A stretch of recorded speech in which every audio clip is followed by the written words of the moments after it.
Before this video begins, I just wanted to say it does contain minor spoilers from Avatar: The Last Airbender. If you want to go into the show knowing nothing, then I would encourage you to click away. But if you would like a little bit of backstory and a little bit of knowledge going into it, I would recommend this video. It may spoil minor details, but details that you might want to know at the beginning. If you want to go in blind, don't watch this. But if you want a bit of convincing, or you're already an Avatar fan, then go ahead and watch it.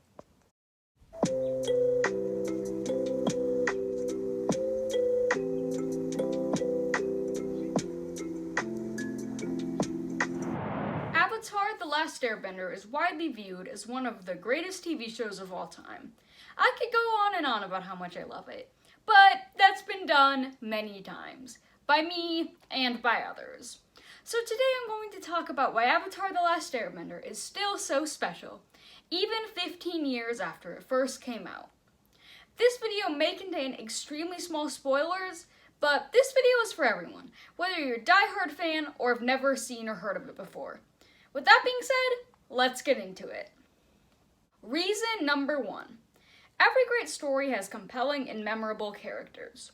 Think of Friends or The Office, whether you love it or like it. Because let's be honest, no one hates Friends or The Office. You remember them. You hold on to the lessons that they learn and teach you.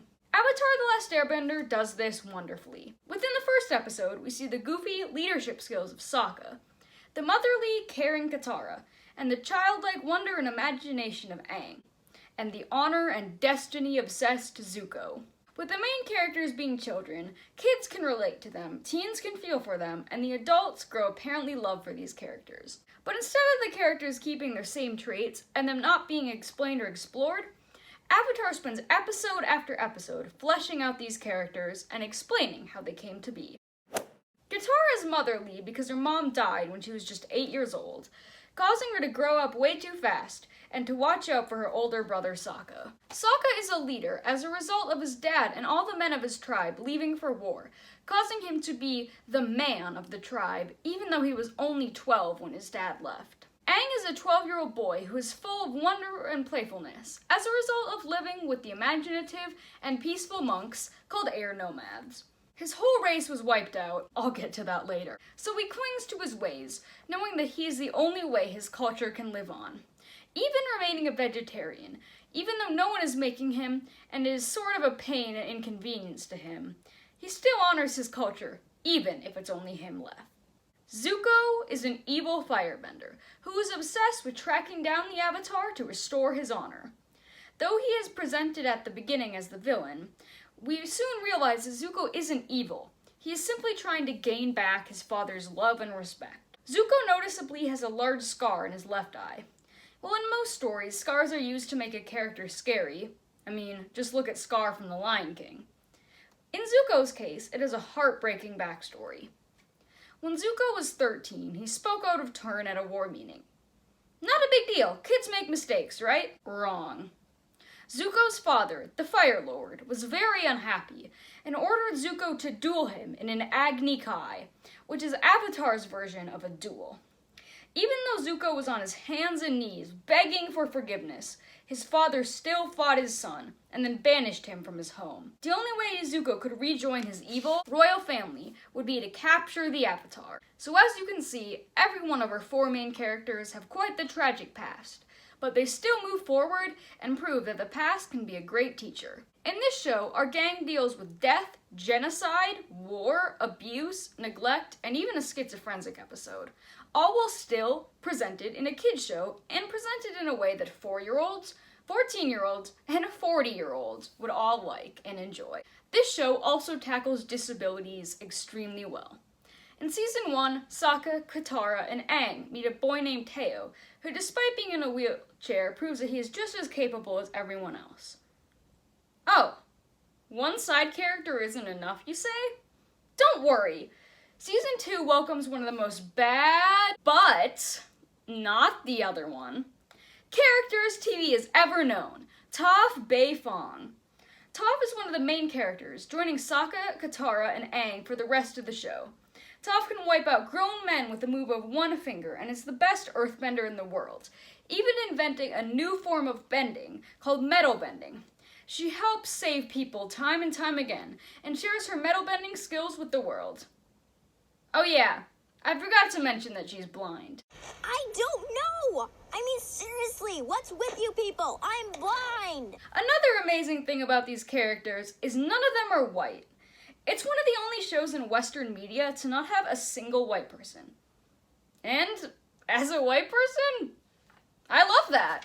Throughout the course of these 3 seasons, you see these characters grow and develop, discovering who they are, what they stand for, and ultimately whose side they're on. Avatar: The Last Airbender's characters are truly one of a kind, and, like Friends or The Office, will stick with you for the rest of your life. Reason number 2. Avatar is a timeless tale. Some stories age, and whether that's a good thing or not depends on the story. Others would stand the test of time, like Star Wars, for example.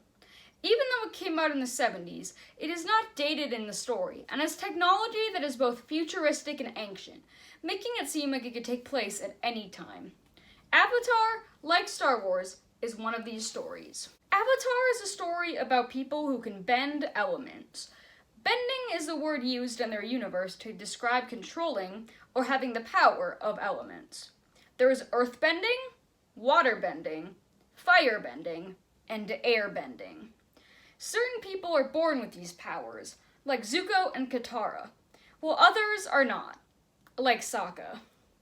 The Avatar is someone who is born with the ability to bend all 4 elements. In this show, Aang is the Avatar. As the intro suggests, the 4 nations lived together in harmony, until the Fire Nation attacked. Only Aang, the Avatar, has the power to end the 100-year war. This story could virtually take place at any time, and will always cover issues that are, sadly, not going away anytime soon. A war raging, an entire genocide of a race or group of people, in this case the Air Nomads, just because they were different from the Fire Nation. A group of people that will only let the boys train. In our tribe, it is forbidden for women to learn waterbending, While the girls are forced to work on healing instead. People not allowed to speak their minds, and dealing with physical and emotional scars left by those closest to us. Even in 2005, Avatar was a show with strong women in positions of power, LGBTQ characters. There's only one in Avatar, but more in its spin-off series, The Legend of Korra, and a solid, non-white cast. Avatar still has more diversity than most things on TV now, and probably, and again sadly, for a while to come, which shows that Avatar is a timeless story that will forever teach lessons and stick around in the hearts of old fans and new fans. Reason number 3, realistic fantasy. Originally on a network that has shows like SpongeBob, it is easy to look Avatar: The Last Airbender as another animated, fart joke-filled show that relies on a low-stakes plot that isn't that great. And that's all it could have been. But it's not. Nickelodeon took a big risk by airing Avatar, because it was much darker than everything else it showed, and you had to watch it in order for it to make sense. Something that wasn't usually in kids' TV. But Avatar still became one of the biggest shows Nick ever had, leading to comic books, a spin-off show, The Legend of Korra, Korra comics, and a not-so-great live-action movie. So, what made this so big?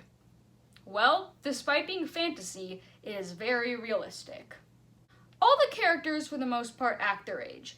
Sokka at the beginning is mildly sexist, but no more than you'd expect from a full-of-themselves 15-year-old. Aang takes many detours on their way to the North Pole so that he can ride on giant koi fish and play games at his home. Even though they need to save the world, they still feel like what would happen if actual kids, all alone, traveling the world together. Sokka and Katara will fight over basically nothing, because, well, they are siblings, and that's what siblings do. One thing that kind of annoys me about shows and movies is that they never go to the bathroom, eat food, or even sleep. I know that it's not always convenient to the plot, but it still makes it feel a bit less real. But in Avatar, they sleep, hunt for food, and even talk about how often they will stop for the bathroom while traveling on Appa, who is a flying bison. It's a very small few details, but it makes it seem like they are real people. Avatar: The Last Airbender also tackles characters dealing with loss much better than other kids' programming. The death of a protagonist parent is a very overused trope in media made for kids. Look at almost every Disney princess. But usually they don't spend much time grieving, and really only causing characters to be selfless and kind. I love you, but I'm looking at you, Cinderella. However, in Avatar, our protagonist Katara is constantly dealing with the loss of her mom. She blames herself for her mom's death, since her mom did sacrifice herself so that Katara could live. Katara has even taken over many motherly jobs, and even reveals that she helped deliver babies at home. A 14-year-old girl helping deliver babies. Jeez. All this leaves Katara feeling guilty and angry. Avatar also shows that many people grieve differently. Aang rarely mentions the death of his race, but instead chooses to keep their legacy alive and focus on what they did to help the world. Katara is constantly talking about her loss, Or, I know, you could bring my mother back. and is angry and seeking revenge, whether she realizes it or not. Her brother, Sokka, on the other hand, tries to forget about it, and uses humor to cheer himself and others up. He also admits that whenever he thinks of his mom, Katara comes to his mind instead, because to him, Katara has always been there, even when their mom or dad could not. Pretty touching, actually. It's refreshing to see these touching and realistic sides to a fantasy story, and I love it! Reason number 4. The heart. The final reason I believe that Avatar is so special is its heart. At the core of the story, it is about finding friends in unexpected places, choosing kindness over violence, learning to accept the past, and to choose your own destiny. Destiny is a funny thing. Avatar will make you cry, laugh, smile, maybe catch feelings for an animated character. Cry, laugh, smile, and look at your life in a whole new light. Avatar: The Last Airbender is a realistic, timeless tale with incredible characters and a wonderful heart. All of this is reason to why Avatar: The Last Airbender is still so special, even 15 years after it came out. And if you've never watched it, hopefully this inspired you to grab your family and do it. Love you, bye!